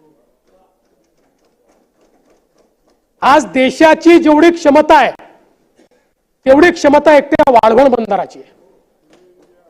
त्यामुळे हे एक बंदर, आणि मी देशाचे प्रधानमंत्री माननीय मोदीजी जवळपास 30-35 वर्ष ते होत नव्हतं, त्यात अनेक अडचणी होत्या. ज्यावेळी मी मुख्यमंत्री झालो त्यावेळेस आम्ही त्या अडचणी समजून घेतल्या. त्यातली मुख्य अडचण ही राईट ऑफ वेची होती, कारण डहाणू नॅचरल एरियातनं तो राईट ऑफ वे होता, त्यामुळे सुप्रीम कोर्ट परवानगी देत नव्हतं. आम्ही नवीन राईट ऑफ वे शोधून काढला जो नॅचरल एरियाच्या आणि त्याला डीप सी पोर्ट तयार करायचा अशा पद्धतीनं एक थोडा राईट ऑफ वे समुद्रातनं शोधून काढला आणि त्यामुळे त्याला सगळ्या प्रकारच्या मान्यता मिळाल्या. त्याचं काम आता मोठ्या प्रमाणात सुरू होत आहे. आणि हा जेएनपीटी आणि महाराष्ट्र सरकार यांचा संयुक्त उपक्रम आहे.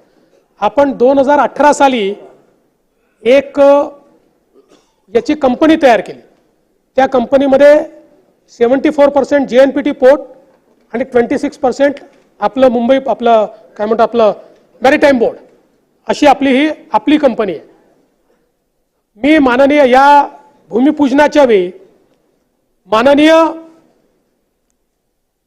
देशाचे प्रधानमंत्री मोदीजींना विनंती केली होती की इतका मोठा पोर्ट आपण करतोय, जगाच्या पाठीवरचे सगळे मोठे एअरपोर्ट हे पोर्ट रिक्लेमेशनचे पोर्ट आहेत आणि त्यामुळे मुंबईचा तिसरा एअरपोर्ट जर तिकडे केला,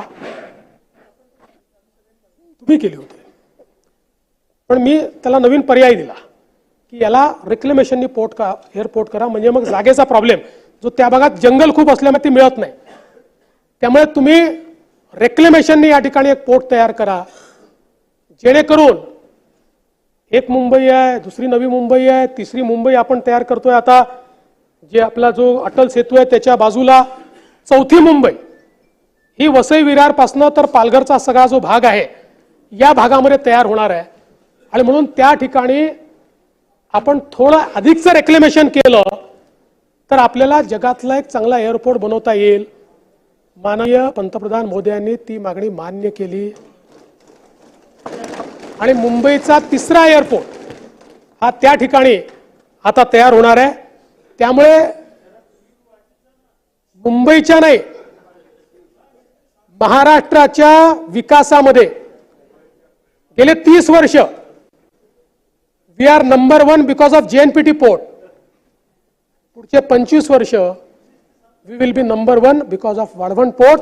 आणि केवळ महाराष्ट्रच नाही तर देशाच्या अर्थव्यवस्थेला मोठी ताकद हे वाढवण बंदर देईल. याच्या व्यतिरिक्त आपल्याला कल्पना आहे की सातपाटीजवळ मुरबे या ठिकाणी देखील 4259 कोटी रुपये गुंतवणुकीचं एक अजून बंदर आपण त्या ठिकाणी तयार करतोय. JSW ते तयार करते.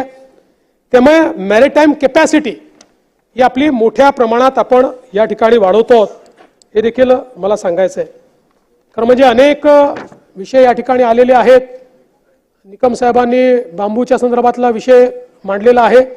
मला सांगितलं पाहिजे की सन्माननीय शिंदे साहेबांनी एक चांगलं बांबू मिशन सुरू केलं आणि आमचे पाशा पटेल यांना त्याचं काम दिलं आणि आपण योजना सुरू केली की शेतकऱ्यांना 2 हेक्टर करता आपण 1200 टिश्यू कल्चर बांबू रोपं आणि त्याच्या संरक्षण आणि देखभाली करता 175 रुपये प्रतिरोप इतके अनुदान 3 वर्षात देण्याची तरतूद आपण या ठिकाणी केलेली आहे. बांबूचा फायदा असा आहे, हे खरं आहे, नाही महाराष्ट्र करताय, नसेल तर करू, पण माझ्या अंदाजाने महाराष्ट्र करताय.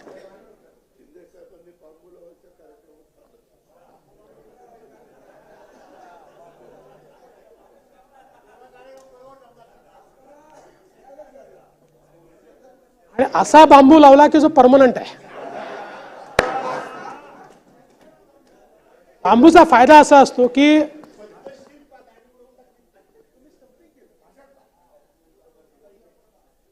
बांबूचा फायदा असा आहे, जरी आपल्याला माहिती आहे की बांबूला लागवडीनंतर 3-3.5 वर्ष लागतात, पण त्यानंतर तो सातत्याने शेतकऱ्याला पैसे देत राहतो, कारण ते गवत आहे, इट इज अ ग्रास, ते उगवतच जातं. आणि आता तर इंडस्ट्रियल ग्रेड बांबू आलाय. जगामध्ये लोकांनी कन्स्ट्रक्शनमध्ये बांबू वापरणं सुरू केलेलं आहे, सगळ्या गोष्टींमध्ये. आमचे पाशा पटेल तर शर्ट घेऊन येतात बांबूचा, पेन घेऊन येतात बांबूचा, थैल्या घड्या घेऊन येतात, चष्मा घेऊन येतात. माणूस फक्त तयार करायचा बांबूचा अजून त्यांनी, तर त्याचा देखील निश्चितपणे फायदा होईल. प्रधानमंत्री कृषी सिंचन योजनेच्या अंतर्गत देखील मोठ्या प्रमाणात आपण या ठिकाणी काम केलं आहे. मी ते सांगून आपला अधिक वेळ घेत नाही. एक मागणी शेखर निकमांनीच तुकडेबंदीची केली होती, परवाच कायदा आपण मंजूर केलाय, त्यामुळे आता त्याची काही फार त्याबद्दल बोलण्याची आवश्यकता नाही आहे. आपली जी शिष्यवृत्ती आहे त्यात काही लोकांनी तक्रार केली की मुलींच्या संदर्भात फीज मागितली जाते किंवा अशा प्रकारची तक्रार आहे. जरूर त्याच्याकडे लक्ष देऊ, पण काही ठिकाणी प्रॉब्लेम असा झाला आहे की असा समज करून देण्यात येतो की कुठलाही कोर्स असेल तरी देखील त्याला आपण फ्री एज्युकेशन दिलं असं नाही आहे. मुलींना आपण 50% फ्री रिएम्बर्समेंट करायचो. ज्या कोर्सेसमध्ये 50% आपण त्यांची फी द्यायचो त्याच कोर्सेसमध्ये आपण 100% त्यांची फी भरण्याचा निर्णय घेतलेला आहे. त्यामुळे ते सगळे कोर्सेस असे आहेत की जे केल्यानंतर त्यांना हमखास रोजगार मिळणार आहे असे सगळे कोर्सेस आहेत. त्यामुळे अशा कुठल्या कोर्समध्ये जर कुठलं कॉलेज नडत असेल, संस्था नडत असेल तर जरूर तुम्ही आम्हाला सांगा. आम्ही पहिले त्यांच्याशी चर्चा करू. चर्चा केल्यानंतर त्यांनी ऐकलं नाही तर त्यांना ती योजना आम्ही देणार नाही. कारण आज मी अनेक संस्था चालकांची माफी मागून सांगतो, पण आपल्या विना अनुदानित खासगी संस्थाही सरकारच्या अनुदानावर चालल्या आहेत. याचं कारण मुलांमध्ये SC STचे 100% पैसे देतो, OBCचे 50% पैसे देतो, ओपनचे 8 लाखापर्यंत ज्यांचं इन्कम आहे त्यांचे 50% देतो आणि आता मुलींचे तर 100% पैसे आपण देतो. देतो ना, सगळ्यांना देतो. त्यामुळे भास्करराव, विना अनुदानित प्रकारच राहिलेला नाही आता. विना अनुदानित, इनडायरेक्टली अनुदानित. पण मला असं वाटतं की ही आपली गुंतवणूक आहे. नाही, हे तर कॉलेजेस आहेत ना. आज आपण एक गोष्ट मान्य केली पाहिजे की 13-14 साली जो आपला ग्रॉस एनरोलमेंट रेशिओ 12 ते 14% होता, आज तो 36% गेलेला आहे. म्हणजे याचा अर्थ जवळपास तो तिपटीने वाढतोय. म्हणजे एवढी मुलं आपली कॉलेजमध्ये शिकतायत, आपण दालन उघडं करून दिलं. ही गुंतवणूक आहे, मी याला खर्च मानत नाही. याचा निश्चितपणे मोठ्या प्रमाणात आपल्याला फायदा होईल याबद्दल माझ्या मनामध्ये शंका नाही. या ठिकाणी वस्त्रोद्योगाबद्दल काही उल्लेख नाही असं सांगण्यात आलं. खरं म्हणजे किती योजना आहेत या तुमच्याकडे मी पाठवून देईल. सगळ्या योजना सांगून मी आपला वेळ या ठिकाणी घेऊ इच्छित नाही. त्यानंतर एक महत्त्वाची गोष्ट आहे की मुंबईकरता कलेक्टर लँडवर ज्या सोसायट्या आहेत त्या ब मधनं अ वर्गामध्ये आणण्याकरता, वर्ग 1 मध्ये करण्याकरता दिलेली मुदत ही संपलेली आहे. त्यामुळे त्याला 1 वर्षाकरता मुदतवाढ देण्यात येते.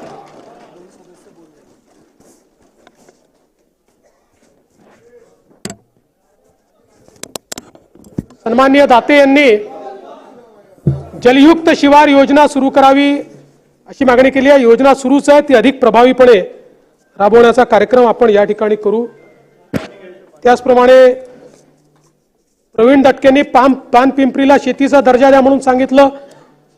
या ठिकाणी दटके साहेब, आता आपण महात्मा गांधी राष्ट्रीय ग्रामीण रोजगार हमी योजनेच्या अंतर्गत फळबाग लागवड कार्यक्रम 2024-25 मधील प्रस्तावित सुधारित आर्थिक मापदंड तयार करताना पानपिंपरी या पिकाचा त्याच्यामध्ये समावेश केलेला आहे.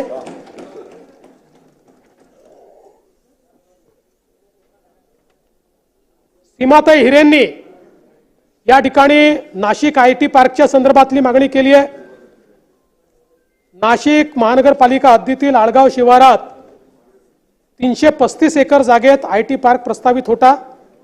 IT पार्क लगत पब्लिक अम्युनिटीचे 40,000 चौरस मीटर क्षेत्र हे मनपाच्या ताब्यात आलेले आहे.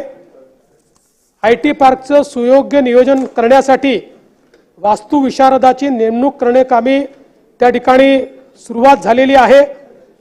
त्यामुळे मी आता सगळं आपल्याला या ठिकाणी वाचून दाखवत नाही, पण निश्चितपणे नाशिकमध्ये अद्ययावत IT पार्क तयार करण्याची सुरुवात ही आपण या ठिकाणी केलेली आहे आणि पुढच्या काळात तो आपण निश्चितपणे करू. वाडवळ बंदर मी बोललेलो आहे.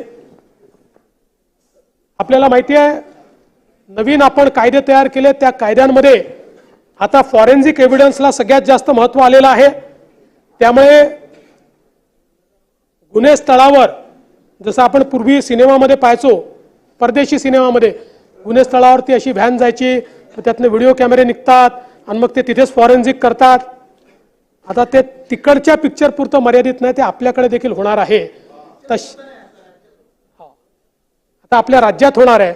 आणि तशा या जवळपास 254 मोबाईल फॉरेन्सिक व्हॅन या आपण त्या ठिकाणी तयार केलेल्या आहेत. याचं लॉन्चिंग देखील आपण करतो.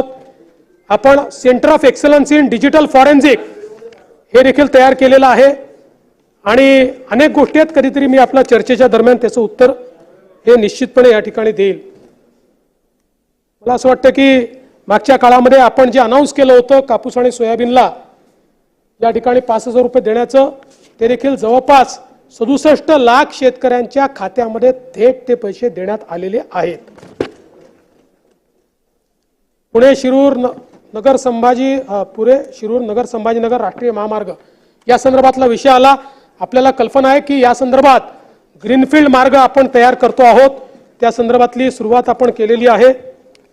आणि म्हणून अनेक विषय आहेत. काही लोकांचे विषय कदाचित या ठिकाणी मांडता आले नसतील वेळेच्या अभावी, पण मी त्यांना आश्वस्त करू इच्छितो की सगळे प्रश्न सोडवण्याकडे आमचा भर असेल.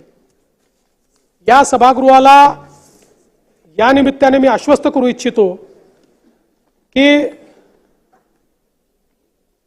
ही आपली सुरुवात आहे आणि येत्या काळामध्ये महाराष्ट्राला नव्या उंचीवर आपल्याला न्यायचं आहे. आणि या नव्या उंचीवर नेण्याकरता विरोधी पक्ष असो की सत्तारूढ पक्ष असो, सगळ्यांना एकत्रितपणे काम करावं लागेल. आणि म्हणून तुम्ही आमच्यावर जर टीका केली तर आम्ही रागवणार नाही, त्या टीकेला उत्तर देऊ. विनाकारण टीका केली तर जोरदार उत्तर देऊ. एक नरेटिव्ह केला तर थेट नरेटिव्हने उत्तर देऊ. बांबू लागवडीचा कार्यक्रम हातामध्ये घेऊ, पण तो जमिनीमध्ये लावू, जमिनीत लावू.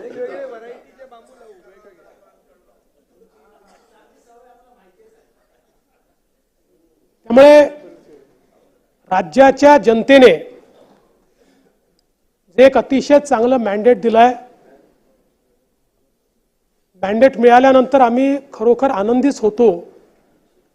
पण आता तो आनंद ओसरल्यानंतर जबाबदारीची जाणीव आम्हाला आहे. कारण जेव्हा एवढं मोठं मॅन्डेट मिळतं, ते मॅन्डेट अनेक जबाबदाऱ्या घेऊन येतं, लोकांच्या अपेक्षा घेऊन येतं. त्या अपेक्षा पूर्ण करणं ही आमची जबाबदारी आहे. आणि म्हणून जी काही आमची क्षमता आहे त्या क्षमतेचा पूर्ण वापर करू. अलीकडच्या काळामध्ये अनेक मीम्स चालतात. आमचं सरकार ज्यावेळेस तयार होत होतं त्यावेळी एक व्हिडिओ आला होता आणि त्या व्हिडिओत ती बाई असं म्हणते की काही प्रश्न नाही, तिन्ही भावांना मुख्यमंत्री करून टाका आणि 8-8 तासाची शिफ्ट देऊन टाका. हा, तशी आम्ही शिफ्ट वाटून घेतली आहे. तीच वाटून घेतली आहे. सकाळी 8 वाजेपासून 4 वाजेपर्यंत दादा, कारण 6 वाजता तयार असतात ते. 4 वाजेपासून 12 वाजेपर्यंत मी, आणि 12 ते 8 कोण राहू शकतं?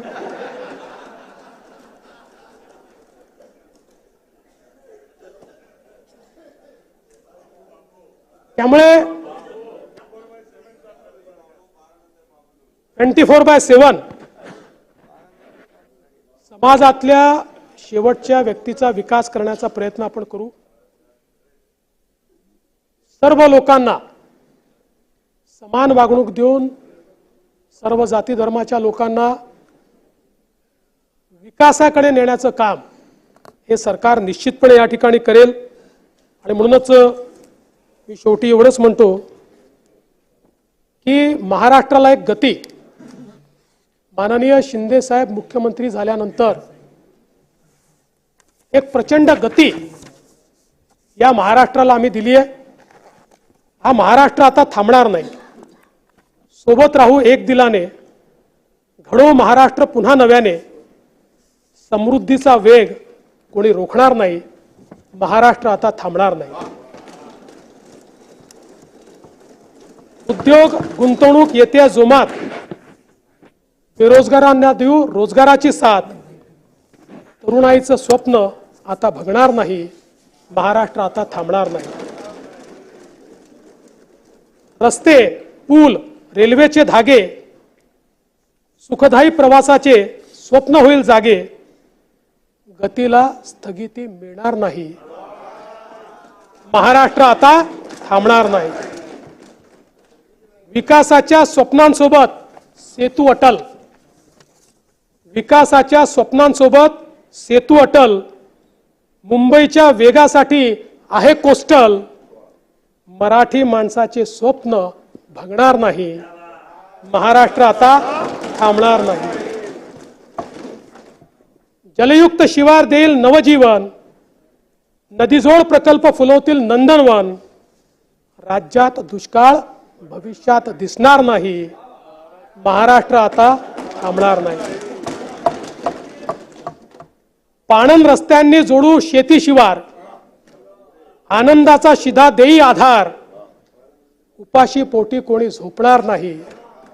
महाराष्ट्र आता थांबणार नाही. लाडक्या बहिणींना मिळाला स्वाभिमान, ज्येष्ठांना मोफत प्रवासातून सन्मान, लाडक्या लेकी दुःखी होणार नाही. महाराष्ट्र आता थांबणार नाही. तुमच्याकरता असेल विरोधकांचे कमी संख्याबळ, असेल विरोधकांचे कमी संख्याबळ, सारे टिकवून ठेवू लोकशाहीचे बळ, कोणत्याही आमदाराचा मान सन्मान घटणार नाही. महाराष्ट्र आता थांबणार नाही. धन्यवाद. जय हिंद. जय महाराष्ट्र. प्रश्न असा आहे की राज्यपालांनी केलेल्या अभिभाषणाबद्दल आम्ही या अधिवेशनाकरिता जमलेले महाराष्ट्र विधानसभेचे सदस्य त्यांचे मनपूर्वक आभार मानतो. अनुकूल असतील त्यांनी होय म्हणावे.